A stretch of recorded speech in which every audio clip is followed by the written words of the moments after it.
great. One of the things that when you're accessing Sage, do not use Google Chrome. Use either Microsoft Edge or Safari. If you use Google Chrome, Google Chrome doesn't interface well with Sage. And so what's gonna happen is if by accident you use Google Chrome and you upload your scores and you save it and you've done all your applications and you think you're done, when we look at it from our end, there's nothing there. It's a blank rating sheet. And so do not use Google Chrome. Use Microsoft Edge or Safari or Firefox. Those are the three. Those are the three. All right. Let me just share my screen. So you all have been given, let me see, all have been given your username and passwords. I think you've been given your username and passwords. I know you've been given your usernames, and the hope is that you didn't forget your password. If you forgot your password, what you can do is you can go to where it says this is our test site. So when you log on, and the Sage website is www.sage.nj.gov. I'll put it in the chat. www.sage.nj.gov. Right? And don't use Google Chrome. Use either Microsoft Edge, Safari, or Firefox. All right. All right. So what happens is, let's say if you forgot your username, I think I emailed everybody's username. If for some reason it's not working, you can email me and I have everybody's username. I didn't want to share the passwords with your panel because that's Hildy, that's your password. Denise, that's your password. And Lillian, that's your password. If for some reason you forgot your username and password, you log on to Sage, or you gain access to the landing page, and you click Forgot Username Password. So if you forgot your password, you can enter your username here, whatever your username is, and then enter the email address that you registered with in Sage, right? So, and everybody's email is the email that I sent everybody. So for Denise, and I can share that. So for Hildy, it's Hildy Dyer at Hotmail. For Laura, it's Laura Sanchez 54 at Gmail. For Lillian, it's lgordina at eportcenter.org. That's what you registered. That's what we registered. That's the email that we registered you in Sage. So if you forgot your username and password, that's what you need to do. Hold on for a second. Let me go back to this. You guys still seeing my Sage screen or not? Yes. Yes. So when you enter your username and password, you'll click this button on the bottom that says reset my password and email me with the new one. What's going to happen is they're going to email you to the email that we registered you with in Sage. They're going to email you a random password of letters and numbers. If you copy and paste it into here, into this password, Sage is not going to recognize it. You have to insert each character individually, click login, and then Sage will take you to another page where you will then insert your personal password, and then you'll be logged into Sage. So let's say everybody has their username and password, everything is good. You put it in the username and password box, you click login. This is our fictitious peer reviewer. His name is Curtis Mayfield, for those of us who understand who that is. So when you come to the home page, after you're registered, everybody has already been assigned their applications. So what you'll see on the main page is you'll see My Task, and under My Task, you'll see OFBI Social Innovation or OFBI Special Projects, or depending on who you're assigned with, yours would be OFBI Social Innovation. So you would click OFBI Social Innovation, and then your assigned applications will show here, right? So to click on your assigned application, you would hover over the grant agreement number or where it says at-home review. You'll click the ones that are assigned to you. Now, everybody has received a list of the organizations that they've been assigned. If you want me to resend that, I can. And so you'll click the grant number and it'll take you to the application page. Now, this is very important. Before you can start reviewing the application, you need to download the grant guidelines. And how do you get the grant guidelines? You Google the New Jersey Office of Faith-Based Initiatives. You click the link and it'll take you to our homepage here. You'll click grant opportunities, and then for trade skill readiness, it's under the social innovation guidelines link. You'll click the social innovation guidelines link, and then these are the guidelines for trade school readiness. If you scroll down, it'll say, hey, the application was due on the 23rd. These are the eligibility requirements. You don't have to worry about that. This is the trade school readiness. This is the maximum request. This is the total amount that we have for that funding opportunity. If you want a basic understanding of what the trade skill readiness is about, you'll read it here. Let me also say this. The trade school readiness application is designed to support an existing program. So let's say they have a college readiness program and they like to incorporate a trade school readiness component within that college readiness program, then they can do that. But it should not be an application that is a standalone application only for trade school readiness. All right? You can still review it, but you'll have to take points off as you review it because it's not reading as if it's part of a larger program. It's reading as if it's a standalone program, and our funding is finite, right? It's $20,000, and you really can't implement a year-long program with $20,000 unless it's part of a larger program. And the larger program can be a workforce development program. It can be a college readiness program. It can be any larger program that they nested the trade school readiness program underneath, right? So if you scroll down the grant guidelines, you'll get to the application requirement rating criteria. And this is important because when I show you the rating sheet, you're going to have a basic understanding of what each section is asking the applicant for. That's all. And remember, as you're rating the application, you're rating it based on the merit of the application. I don't need anyone to do any extracurricular research on the organization. I don't need you to, read their annual reports. I don't need none of that. You're basing the application based on the merit of the application that you're reviewing. And May I ask a question? Sure, go ahead. Last year in the group that I was in, there was quite a bit of conversation about the quality of the application in terms of syntax, grammar, and so forth. And what is your feeling about that? Do you take points off for that? No. I mean, if the paragraph makes absolutely no sense, and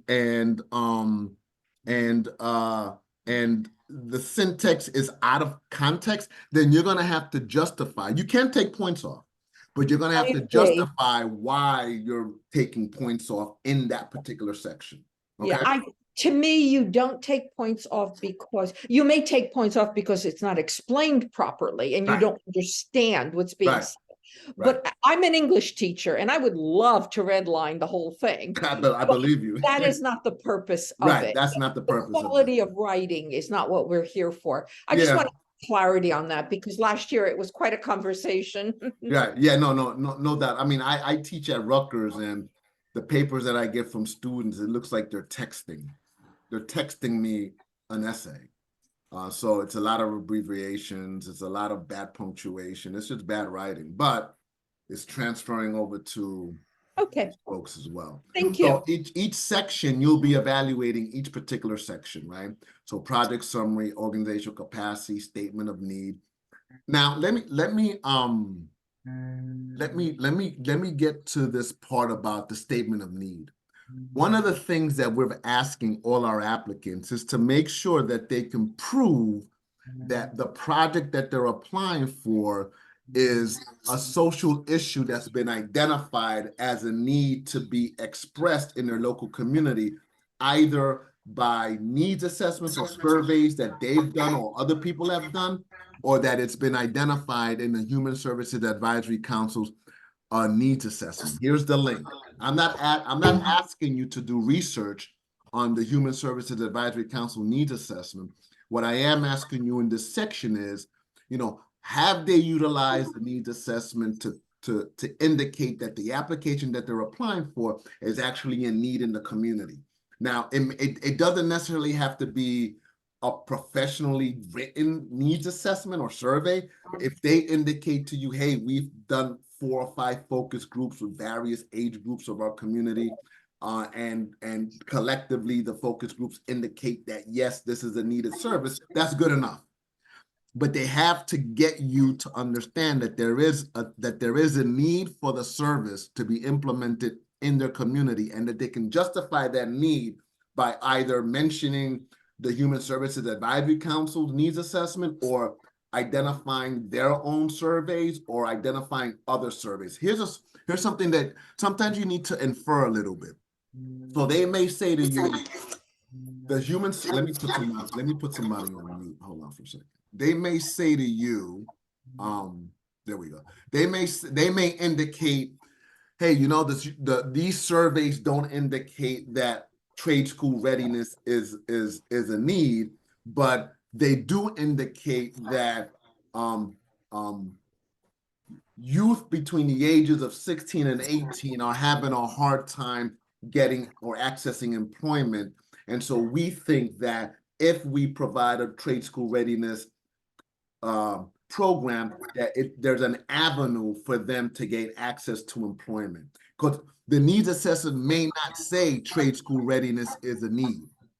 But if they can argue that, okay, yeah, it doesn't say that trade school readiness is a need, but it does indicate that there's a high level of at-risk youth with nothing for them to do, and then maybe trade school readiness is an approach that prepares them and propels them to move forward. So they may not directly, the needs assessments may not directly indicate that trade school readiness is a need, but if they can read between the line and live in the gray area and make you understand that, yeah, you know what? The population that they're dealing with are at-risk youth. At-risk youth is between the ages of 18 and 24. There's nothing for at-risk youth in none of the needs assessments. So there must be a need that needs to be addressed in order to, prevent crime, prevent gang prevention, prevent teenage pregnancy. And maybe this is the avenue that they can use. Okay? Okay. Statement of collaboration. All organizations need to submit 3 support letters. And it'll be in the addendum section. So make sure that when you're reading this section of the application, that they're actually showing you that they actually uploaded the 3 letters of support. Project design is, I have a question about the collaboration. Would it be adequate? We have a lot of work going on. Well, not adequate, appropriate. We have a lot of work going on with juvenile justice programming down here. Mm-hmm. So if they were proposing to be able to do something that would work with an identified program with juvenile justice, that would be okay, correct? Yeah, that would be fine. That would be fine. So long as they justify with the deliverables or the approaches that juvenile justice down in your area is focusing. Yeah. No. Okay. And then a second part or another part for that area. Very often when I do letters of support in terms of getting them ready to go out and getting them approved for social service applications. Very often the people send to me an already written letter of support. So they have 3 different organizations sending the exact same letter, but on their own letterhead and with their signature. Mm-hmm. What's your feeling about those? Because it's not saying I know the organization. That's a good point. So with our letters of support, we're asking them to identify 3 collaborating partners, and that And how will each partner support the organization's ability to implement the projects designed to solve the identified social issues? So we're actually saying you can't send the same letter for 3 different organizations, because those 3 organizations have different program-specific projects, and then how will those ancillary programs support the applicant's trade school readiness program? So if they submit a support letter that's exactly the same for 3 organizations, you have every right to ding them on points on there, but you need to justify why. And why is it important to justify why you're minusing them points? Is because if they get denied, the only thing we can do is email them your strengths and your collective strengths and weaknesses, and that the information that you put in the strengths and weaknesses boxes is critical for us to send to them, so that they know what they were lacking or deficient in, so they can submit a stronger application the following year. Okay? All right. The other thing that I want you to focus on is when we get to the goals section. This year, we're really pushing on SMART goals. So in the application and in our Q&A sessions, we said, hey, listen, this year, if your goals are not SMART goals, you're going to lose points. And SMART goals they're stated here, they're specific, and I define what that is. They're measurable. I define what that is. They're achievable, they're relevant, and they're time bound. And I also gave them links to examples and articles on how to write effective SMART goals, because a lot of these organizations are not there yet. And so an example of a SMART goal, so remember back in the day, it was the goals and objectives, right? The goal is one large statement, and then the objectives was your measurable, your achievable, your relevant, and time-bound. SMART goals just combines your goals and objectives into one statement.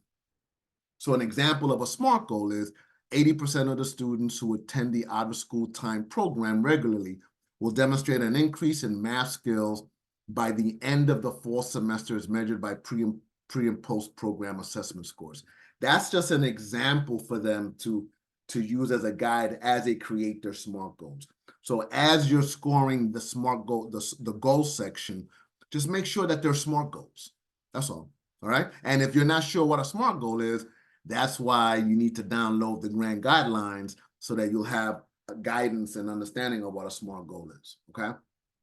Then, of course, the evaluation, it is what it is, and then it's the budget. And so when you review the budget, these expenditures are expenditures that they're not mandatory, but that they can think about including in their budget. So they can write a line item not to exceed $2,000 for the purchase of equipment. Whatever they think they need for the program is fine. They can write up to a line item up to $1,500 for administrative costs. And administrative costs, the way I define it for them, is costs that are not yet realized, meaning you wrote the budget, right? And you need some wiggle room because you don't know what expenditures are going to come down the pipe that are not lined item in the budget. So up to $1,500 can be used for admin costs, okay? And they can use up to 85% of the grant for personnel. And this is key, only if the program is nested under a larger funded project, right? Remember I said earlier that it's 20,000, so a standalone program is not going to work. And if you take 20,000 and spend 85% of it in personnel, like, what are you implementing? But if it's part of a larger nested program, then maybe this larger nested program has the discretionary funding or the funding in place so that they can use our grant to pay for the personnel and then implement the trade school readiness program. And then under required appendices, you don't have to worry about the board resolution. That'll be on our end, but they'll have to upload a logic model. They'll have to upload the 3 letters of support, and they'll have to upload a previous year executed 990 EZ. Don't worry about what they upload, because if they get awarded and it's the wrong 990 EZ, they'll have to upload the correct version in order to enter into contracting with us. So for your sake, you need to focus on the logic model and the 3 letters of support, right? So for those that may not remember what a logic model is, if you go to our website and you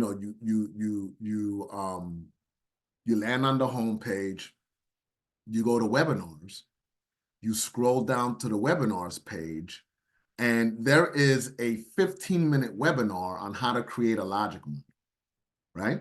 And so it explains to you and to them the logic model process and the logic model form that they need to use. If you click on grant opportunities and you scroll down to, oh my goodness, hold on. Here it is, logic model. SI for social innovation, SP for special project, PA for Project Atlas is a logic model. This is the tool that they need to upload. No other tool works for us, right? And so in the webinar, it says, okay, these are the resources. So the resources column should be everything that they've identified in the budget. And because you have these resources, you're able to do certain activities, which are identified in the program design. And based on their activities, this is the specific part of the SMART goal will go here, and the measurable, realistic, attainable, time-bound aspect of the SMART goals will go here. And then the impact is what they indicated, what their evaluation section had indicated on what their total impact is going to be. So this logic model should align with the application. And if they didn't submit a logic model, you need to say, hey, I'm not sure if the budget aligns with the logic model because they didn't upload the logic model. Taking points here, taking points there. The logic model is key because if this needs to align with the budget, it needs to align with the program design, it needs to align with the evaluation, it needs to align with the SMART goals. And so if they don't have a logic model, then they're going to lose points because in the rating sheet, I'm going to ask you, hey, does this align with the logic model or not? All right. All right. So I needed to do that before we go into the rating sheet. So let me log out and let me log back in as Curtis Mayfield, OFBI peer review. So I log into Sage. All right. I have my social innovation 2025 assigned applications. I'm going to go right down the list because we were already assured that all those applications are yours. And then I get into this is the New Jersey Freedom School, but they all operate the same way. Okay, they all operate the same way. So for you to read the application, you can do one or two things. You can go section by section by clicking project summary, and then it'll do this. And then you can read the project summary. Here it just says test, but in their application, it'll be their entire project summary. Or what you can do is you can download the application by hovering over management tools, click create full print version.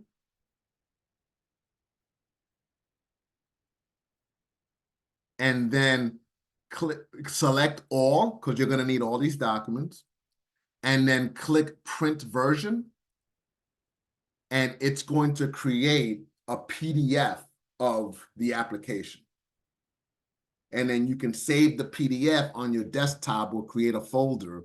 And then, excuse me, you can read it from that point of view, as opposed to reading it in each individual section of the application on Sage. So it takes a minute for Sage to collect all the information, collate it correctly, and then create a PDF out of it. So this is how Sage operates. So it's kind of like, okay, so now I get the PDF, I have to open it up. And so this is the PDF. Everybody see the PDF? So it'll be the entire application. Because when I created the application, I just wrote the word test so I can go through the application. But all the data and all the context of each section will be here. And if you scroll down further, there'll be a budget section. Here's the budget.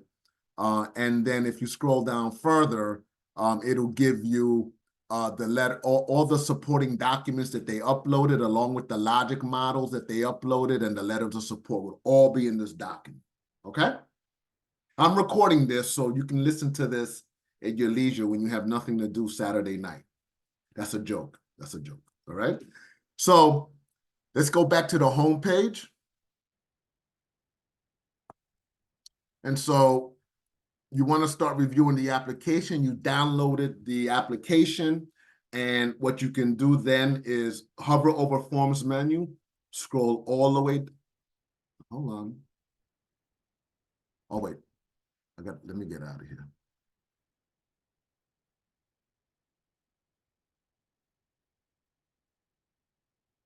Let me go here. Let me go here. And so you hover over Forms menu, scroll all the way down, and you'll see the link called Rating Sheet. You'll click Rating Sheet.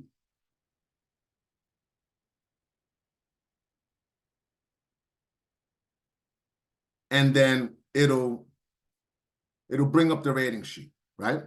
And so none of you have a conflict of interest, which is great. Because this is a test site, this column, the preliminary rating sheet, will be white, not grayed out, because I use it as a test. And so this is how this works, right? It'll say project summary. Did the applicant provide an overview of the organization that includes a mission, as well as the brief overview of the proposed activities, a brief of its SMART goals? Did it do it? Yes or no? And then you grade it anywhere between 0 and 2.5 based on the information that they wrote in the section called project summary. All right. So you'll say, okay, I'm going to give it a 1 because they didn't really mention the mission. They barely mentioned the SMART goals. And so, no, I'm just going to give them a 1 or a 0.5. You can do that. And then the next scoring section would be, does the above align with the logic model? You see, because I'm always going to refer back to the logic model. So if they didn't submit a logic model, it's a 0. But here's the deal. If Hildy says 0 and Denise says 0 and Laura says 2, then something's wrong. Laura must have found a logic model from somewhere. She did some extracurricular research and got a logic model from, like, I don't know where, to justify the logic model. And Laura, I'm just using you as an example. And so if there's a 0 here, when you deliberate, you're all going to have to, you all have to do a 0, or you're all going to have to give it a whole letter grade or a 0.5% of a grade. And then in the comments, this is where you would indicate, well, in the first bullet, I scored it a 0.5 because they barely mentioned the mission and just briefly mentioned the SMART goals. It was not, they should have expounded more on it. I scored it a 0 for the logic model because the logic model was not uploaded. That's the type of information that we need. And so each section aligns with the grant guidelines, right? So if you go to organizational capacity and you come here, it'll say, okay, here are the 4 bullets or the 5 bullets that align with the organizational capacity. Did they answer these questions?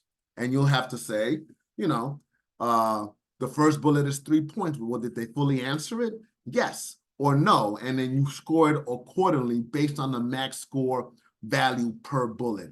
And if you scored them under the 3, then you need to justify why you scored the first bullet a 2, the second bullet a 1, the third bullet a 3, the fourth bullet a 1, and the last bullet a 0.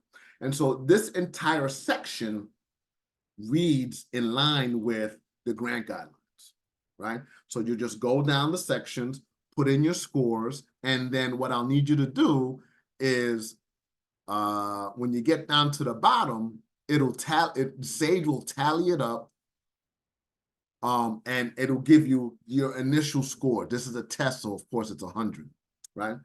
And so once everybody has submitted their initial scores, either by April 22nd or prior to April 22nd, you'll need to let us know, Hildy, hey, I'm done with my score. Laura, hey, I'm done with my score. Denise, hey, I'm done with my score. Lillian, hey, I'm done with my score.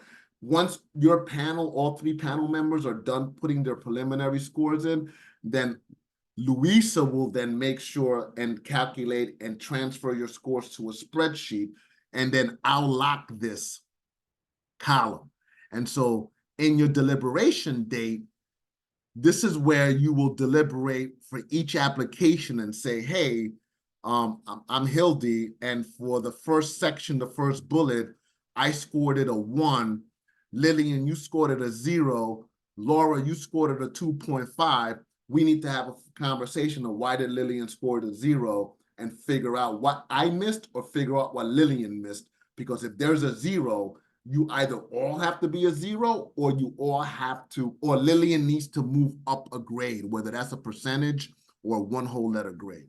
And then once that's done, once your deliberation is done, which is an in-person Zoom meeting, and one of our staff members will be facilitating that for you, then we'll ask you, okay, everybody submitted their scores, and then you'll say on the bottom, if funding is available, do you recommend funding for this applicant, right? Yes or no. In order to receive funding from the Office of Faith-Based Initiatives, Social Innovation Grants, Trade School Readiness application must score a 70 or higher. If for some reason, let's say Lillian said, yeah, you know what, they scored a 70, but they should not get funded, and this is why, then Lillian, under weaknesses, you need to mention that. And then you need to say no on your end. Okay? Everybody get that? Let me see. Let me stop sharing. Everybody get that? So Yes. I think you guys have a total of trade school readiness. Lillian, Hildy, and Laura have 5 applications. And Lillian, your team has, I forget. Oh no. Hildy, Laura, and Lillian have a total of 5 applications, and Denise, I gotta find you. Denise, your panel has a total of 12 applications, Project Atlas. And so the way I'm thinking is the trade school readiness folks, because it's 5 applications, you guys can get done before April 22nd, right? And you guys, Hildy, Laura, and Denise, and Lillian, yeah, Hildy, Laura, and Lillian, the panel can say, hey, let's all try to get our scores in by this date in April. Let's all try to meet up before we deliberate to have a conversation about what we scored and how we scored it. And let's give Eddie a deliberation date in April or early May. And let me lock you in so that you can then pencil in your deliberation day. Now, every peer review panel has a 4-hour block to deliberate. That does not mean you're going to need 4 hours. In fact, I think for the trade school readiness application with 5 applications, if you're there longer than an hour and a half, it's a long time. It's a long time. So the sooner that you guys can review the applications, have a separate meeting, and we can coordinate that separate meeting via Zoom and say, hey, this is not, we just want to talk about what we scored and how we scored it. So when we deliberate, we can just start running and get done with the applications. The plan is that we want to release the peer review stipend no later than the 3rd week of June. Because I want it out before July, before people go on vacation. I want your money to be in your accounts or on its way to you so you can do whatever it is that you want. And so by the middle of June, let's say, I want to release all stipends. But what I need in order to do that is that all panels need to submit their initial scores, do their deliberations, and then I can release payment. All right? That's the plan. Any questions?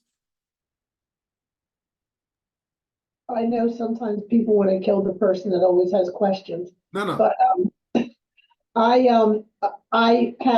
I was going to read the whole RFP because we were thinking about applying, but then we decided not to, so I didn't read the whole RFP. In terms of looking at board or staff, you've already had described what the population is and where they are. is there any expectation of either a representation in terms of race and ethnicity, language, people with lived experience in whatever the area is, or not? I guess. No. Okay. Did I answer your question? Yeah, Okay, good. very clearly. Any other questions? Denise, Lillian, Hildy? You're muted, Hildy. You're muted, Hildy. You're muted, Hildy. You're still muted. There Yep, it goes into that on its own for some reason on mine.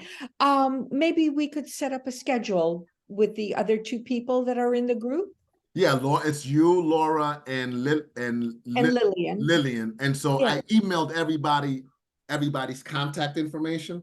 Mhm. So you guys can communicate amongst each other and then say, hey, Eddie, we'd like to have a pre-deliberation. We've all agreed to try to get our scores in on this day in April. It can be earlier than April 22nd. It doesn't have to be April 22nd. And we'd like to have a deliberation meeting on this day at this time. We'll schedule that for you. Right? And then you'll have your conversation, and then in that email, you'll say, Eddie, we'd like to also secure our deliberation date to be this day in April or this date in early May. Sounds good. All right.